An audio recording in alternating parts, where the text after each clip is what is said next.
Welcome to From the Eyes of Wisdom, where we pair an experienced elder from Christa Senior Living with a passionate King's High School student ready to launch into the world. Here's Sherri Lynn. All right, welcome to From the Eyes of Wisdom. So glad to have you here on this episode. I am Sherri, but who cares? What we really care about is Isaiah is here with us and Shirley is here with us. Thank you for joining us. Oh, no, it's a pleasure to be here. Thanks for having us. Absolutely. So let's start with just kind of getting to know you both. Shirley, I'll start with you. Tell us a little bit about yourself. Well, I've learned that I'm a little bit younger than the average at Crestwood Park. I'm 81. Okay. And just turned 81. I would not have thought that. You do not look 81 at all. So bless your heart. Yes. Yeah. So tell me a little bit about your career and your life. What was your life's work? So I graduated from high school, and at that point, I had known since I was about 12 that I really wanted to go into nursing. So the shipyard in Bremerton, which was where my parents lived, had a program for young people where they taught you some of the basics of nursing, and then you could go in, and it was basically like doing a nurse's aide kind of job. We'd help make beds and help feed children and read books to kids and just be in that atmosphere. And I loved it. So it just validated for me that that's really what I wanted to do. And I feel like that was a real blessing because I see so many people that really don't know for sure where they want to go. Or they go all the way through a program and then discover it's not really right for them. Yeah. So then they liked me at the hospital. And what's not to like, sir? Yeah. And they invested in me. And a couple of the nurses took me and kind of under their wing and helped me learn a few more things than you would normally learn in that little nursing assistant role that they had designed. And so then when I was 16, I was able to get a job and have a little income and graduated from high school and then went right into a nursing program with a scholarship to help. My parents had not enough income to support anything extra with schooling. So I was really fortunate to be able to get scholarship help. And then I worked the whole summer before school started and had enough to pay tuition and had continual help with scholarships. And because of all the stuff that they had done to help me learn, I was really set up nicely for my first year nursing program with all the basic stuff pretty much covered. And I liked it a lot and felt connected to patients. I really liked what it felt like to make them comfortable. Which, at that stage of my career, that's kind of what it was about. And then, of course, with graduation from nursing, then I was set up to go ahead and work full-time as an RN. And worked in orthopedics and really didn't know very much about orthopedics in particular, but learned a lot. And then as soon as there was a pediatric unit opening, I moved to that, which is really my first love, is working with kids. But the peds unit was really small and not very challenging, and a lot of the very same minor things with children all the time, tonsillectomies and small procedures. And so I moved to ICU. I wasn't real sure at first whether ICU was right for me. It's fast-moving. Your time with patients is kind of in and out and do this quickly and do that quickly. But I could see a real need for patients to have someone that would talk to them and explain what was going on in their own language and put a hand on their shoulder or hold their hand. Plus the extra knowledge piece was challenging and interesting, and I grew in that and came to really like that a lot. So I stayed in cardiology for 25 years. And then my last years of my career, I decided I was really tired of the race that you have in an ICU setting. I would imagine that's grueling work. It's grueling, and, as soon as somebody is discharged, you have somebody else in the bed. Practically before you have a chance to take a breath. Yeah. And so And my mother and dad were both failing, and I was feeling the pressure that you have with that. So I applied for a job in teaching at the hospital, and they were anxious to have me. Yeah. So I started teaching nursing students and new employees, medication administration and safety, and just all kinds of equipment kind of things, because everywhere you go, there's new equipment to deal with. And then I wanted to start a nursing assistant program because, they were changing the care delivery system from all RN to RNs with nursing assistants delivering personal care. Well, the nursing assistants were coming from long-term care, and they didn't really know much at all about acute care in a hospital setting, not familiar at all with taking care of somebody that just had surgery.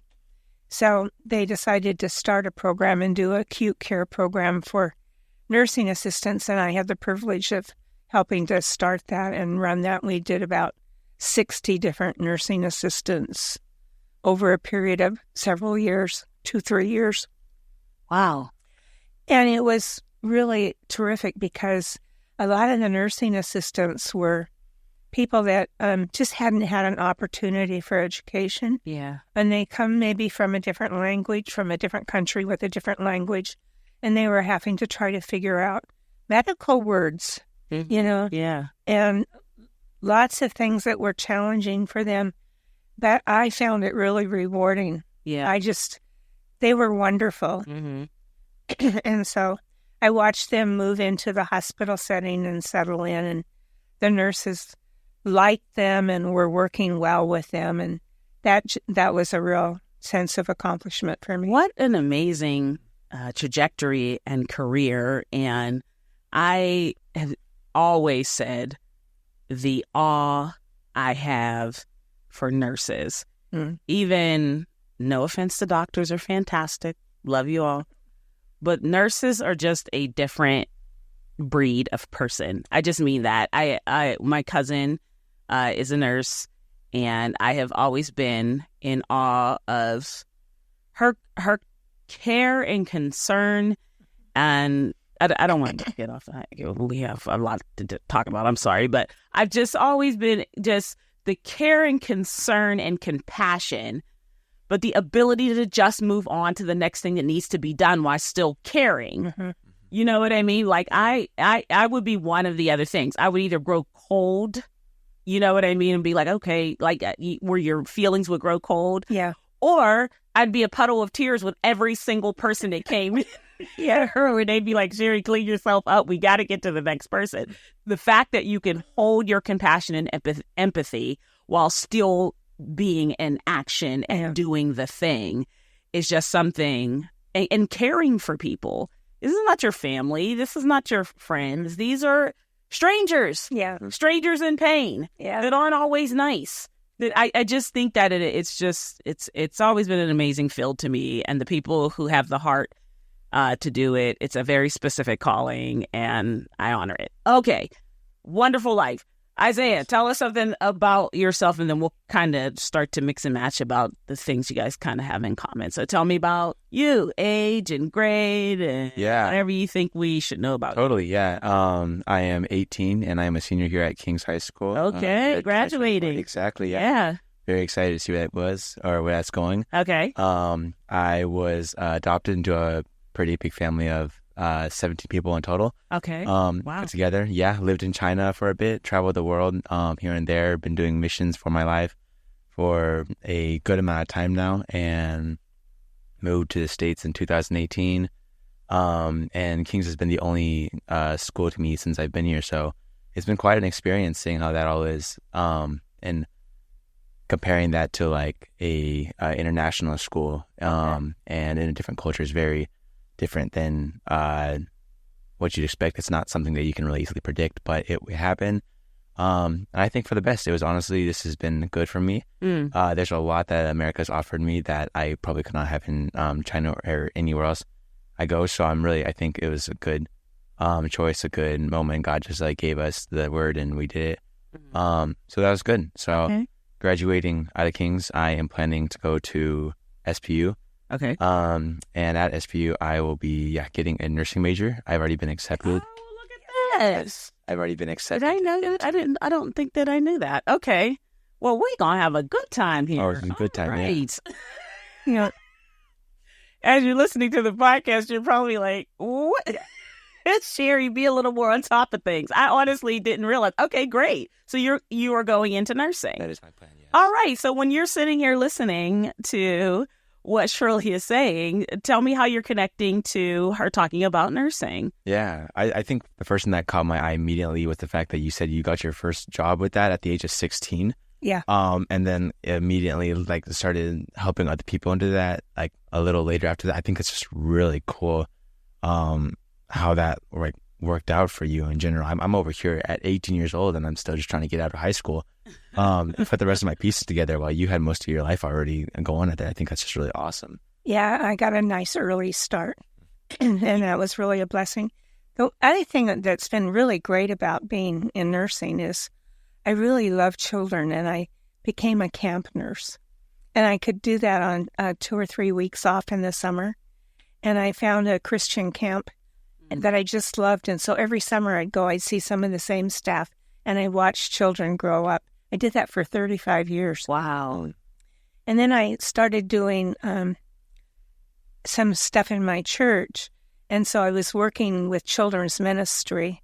And because of my nursing background, they asked me to do a couple of series on teens and changes, health-oriented stuff for kids. And so, I don't know, you can go to Boeing and be an industrial nurse, or you can go to school and be a school nurse. There's just so many different directions that you can go with it. It can be an amazing career. Right. Do you know, Isaiah, do you have an idea of the path you want to take with it? Or are you just like, hey, nursing, and then I'll see where that leads me? Yeah, so I do have like an idea of what I want to do. Okay. I want to get my major, but get a nurse practitioner. Okay. Partition major. They have a little bit more power is not really the word, but like have a little more flexibility on what they can do. Yeah. And then after I get that, I want to work in the States for a bit, get comfortable with the use of technology, have some good practice here, make a little bit of money that way, get my life somewhat organized. And then I actually want to take the nursing to the world and do missions for long-term mission work in Thailand or back home in China. Okay. Maybe I feel like with medical skills, it makes it a lot easier to get into countries than just trying to go in there for a mission. So I think that's good. It works for me, allows me to work hands-on with the people that need my help and could use God like that. And it's a great way for me just to incorporate both missions that I love and now nursing. So medical missions. Missions. Where you see yourself long-term.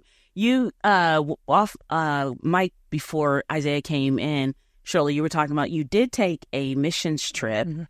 I went to Romania, and I was only there for 3 weeks, but I was with a group of 11 people, and we had housing, just meager housing. But we went into the orphanages, and the goal was to present Jesus Christ and try to do it in ways that would be fun and inviting and catch their attention and kind of set them on fire for who Jesus is. And I had learned to become an amateur clown. And you know how it's that God uses everything? Yeah. Well, he used that piece. And so... And to be clear, an actual clown. Yes. Yes. So like actual clown. Costume, wig. No. Oh, you weren't talking like... No. Yeah. No. You were presenting as an actual clown? I was a clown. So somebody said, be sure and take your clown costume with you. I'm sure they'll be able to use it at one point or another. So I took a clown costume for myself, and I took 4 other clown costumes. Now, what does this look like?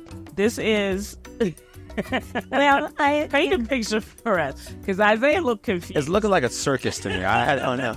Yeah, is this like a clown girl, right? You had a big. I have a big blue wig that matched one of the blues in my costume. My costume is satiny with all the bright colors and a big collar with little points on it and little balls.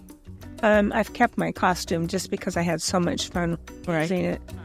But have you ever heard of Christian clowning? Probably not. But there's a whole organization, and they have wonderful skits and things that you can do using the clown format. And with everybody in costumes. You did this and nursing. And nursing, yeah. You're the only nurse clown that I have ever known. Yeah. On the face of the earth. But I'm sure that was probably a wonderful children's ministry avenue. Like, it was. I'm sure the kids went nuts for that. Yep. Yeah, we put, because I took 5 costumes, we put kids in costumes. Okay, so there's little kids. And then we had a skit, and they each had a part of the skit. And the skit ended up having a message about who Jesus is. And the kids were just totally into it. Yeah. So I really had fun with that. And it's just a different avenue of ministry. Yeah. Oh, it definitely reaches out to the kids. Yeah. Yeah. I'm from Westgate Chapel. Okay. That's my home church. And there actually are certain events where we have a Christian clown who comes up and he performs for the kids. He does like juggling and he does like magic tricks and he's got a whole message and everything. And the kids love it. They adore him. He's done it. I don't even know how many years, but he keeps coming back. And it doesn't get old. Sometimes his performances, like they come back over and over again. But again, like it's all the message is out there and it gets reached to the kids because the kids are so focused and dialed into it. So I used it at camp. I ended up with 35 costumes, and goodness. The kids. I had a group of kids that would sign up to be clowns, and kids that like drama would sign up for that. Of course. Would you paint their little faces? We taught them how to paint their own. Oh my gosh. Samples. They got to choose their own costume, and they'd mix and match pieces, bottoms and tops. And I had big shoes and stilts and balloons and all this stuff. And all right, Isaiah, there's another track for you. An opportunity. Yeah, you got the nursing, and then there's a little side gig for you if you want in college, okay? Definitely, that. All right. So you have any other questions I'm wondering about? I'm going to go back to that part, that camping part, because I have doing at the camp, because I have specific questions about that. But I do want to talk about nursing just for a moment, because I'm wondering if you have any questions. I think there's some specific wisdom you can get when you start like going on the floor, and when you start like this. It's a specific trek. I don't know what it is because I wasn't a nurse, but I'm sure that he's going through school, and then right after school he has to do something. I guess is it a residency, or is it like a doctor? You have to do a residency. What are some specific things he needs to think about or know or consider when he's starting this? Some wisdom he needs to know, because I know it's probably very specific. I'm sure it can be stressful in some way. I don't know if you have specific questions about it. Can I ask a question? Yeah, go for it. I think the first one I just want to ask is like, working in a medical environment can be a very stressful scenario, not just for yourself, but also for the people around you. When you come to a hospital, it's not really because of a good thing. Sometimes it's just a checkup and that's fine. Or like getting I forget what to call it, like your sports, your physical done. Right. But if you're not going for that, it's because something is wrong. And as a doctor or a nurse, inspecting someone for a problem can be a very situation, and your emotions can get carried away, and so could theirs. So how do you like keep a calm, healthy like environment, that same like kind of tone, and keep everything just smooth? Well, I think it's a growing thing that you don't just start out necessarily able to manage it perfectly. But I think, Isaiah, from what little I've seen of you in the dining room, you're just the right person, because, one thing, you interface with all kinds of people really easily, and you have a real kind manner about you. But I think when I first started out and like I'd just done CPR on someone and they hadn't survived, and the family needed to be told, and they're there and they're crying, and part of me was crying inside. Sometimes I just had to take a breath and move myself away from where that death occurred into a laundry room or someplace. Take a breath and say, okay, it's okay. God is with you. You just need to go do what you need to do and then go. A lot of times I would find that families needed a lot more support than they could get from a physician. In fact, sometimes new residents, they just don't know how to do it. And so sometimes they'd walk away and the family would say to me, did my dad make it or not? They're so upset about what's going on, they can't hear technical stuff. And so I found myself feeling just my heart would break for some of them. But I don't know, there's that need you have to help them, and it kind of overpowers the emotion you feel. It's like, I can't lose it here because they really need me. Right. Oh, the need overpowers the emotion. I'll write that down. That's a life. No, I don't know. I like it. When people are really angry, they've just had bad news, or something's happened that wasn't supposed to happen. You know, the person went to surgery and things are supposed to be okay, but they're not. And the family reacts with real anger. I found it harder to deal with that. But I found that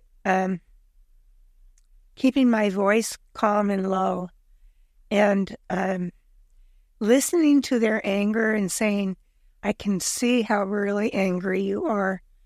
And I haven't experienced what you have, but I sure can tell it's really upsetting. And not say things like, you need to calm down here. Yeah. So that's not helpful. No, but there's that part of you that wants to just react. Mm-hmm. I've also had patients that were so upset they'd start throwing things, or they'd grab a hold of you and they can hurt you when they're confused and upset. And being able to take that in and process it with, this person is sick, they're acting out of their illness and all that's going on with them. Don't take it personally, but just figure out how you're going to help them get through this. Do you have to, when you have a patient on the table, on the bed, do you kind of have to cue everything out and just focus on this specific deal? How do you get to that specific phase? Because at that time, the doctor's not visited there. The first person that patient is seeing is going to be you. You're going to be the first person who's going to welcome that patient in into a certain procedure. So what is that relationship like between you and the patient at that moment? It's the beginning. And so like other beginnings, it's making sure that you tell them your name, and I'm going to be here for you. I'll be here for the next 15 minutes or so, and I'll be doing this and this, and I'm open to answering any questions you have.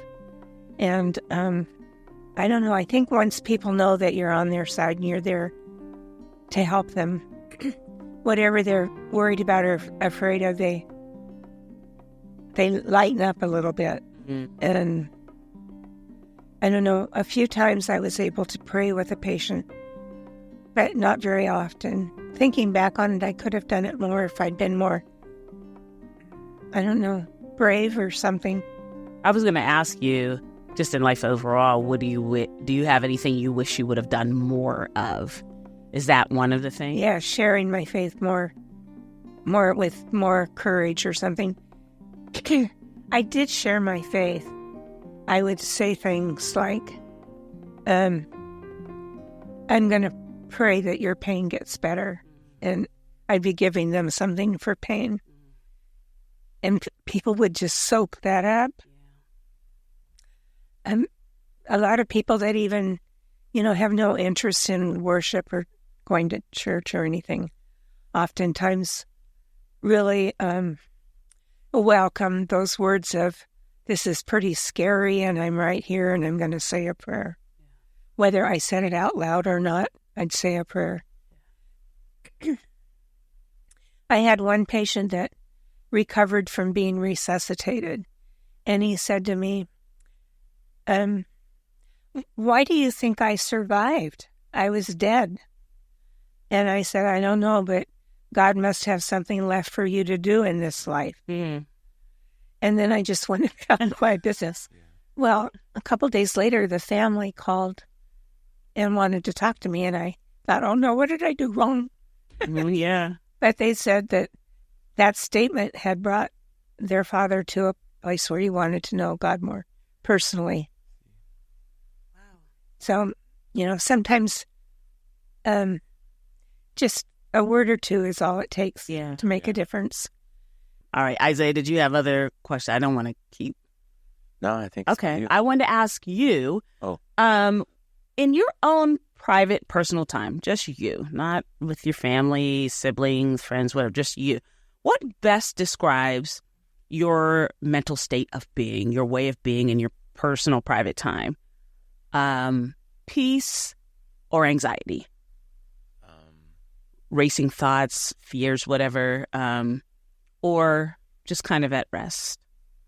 I think it definitely depends on the day it's going on, but for most of the time, I'd say probably anxiety. Okay. Because it's mainly just because it's senior year. Yeah. And right now there's a lot that's going on. Okay. But I think it's also a good thing. It's a little overwhelming sometimes, but it's also a good thing. There's this kind of, it's not really a saying, but it's your fear that keeps you alive in a way, because you're on point. You're always aware, or you're anxious. You want to know what's happening at all points. You're also always constantly focused on the target at hand. Mm-hmm. In a way. So I don't always want to be or need to be anxious about what's happening the next day or what's going to happen. Mm-hmm. But knowing, having a schedule planned out or knowing what's going to happen does definitely ease the time, and that's what kind of brings peace to me. So being anxious and finding out being anxious gives you peace in a way. Sure. In my anxiousness, when I figure out what's happening, and I know what's happening, and everything looks good, then I've got peace because then I have everything scheduled out. Okay, so you guy that needs to say, okay, this is the problem, and now it feels like it's scheduled out. Okay. I'm wondering, and then I got to wrap it up here. I'm wondering, Shirley, the reason why I was very interested in your story, and I'm just going to go a little bit there, and then you can shut me up at any point when you want to. When you were talking about going to the camp, the fact that in your mind or in your plan for your life, you felt like you would get married and have children, and when that seemed not to be happening, you're like, okay, I'll start going to this camp and work with these kids. And then that seemed to be the thing. And then I'll start doing this clown stuff, and this works for kids and they love it. And so that's the path, right? And that's not the path you necessarily would have chosen for yourself. And that's not the plan you would have chosen for yourself.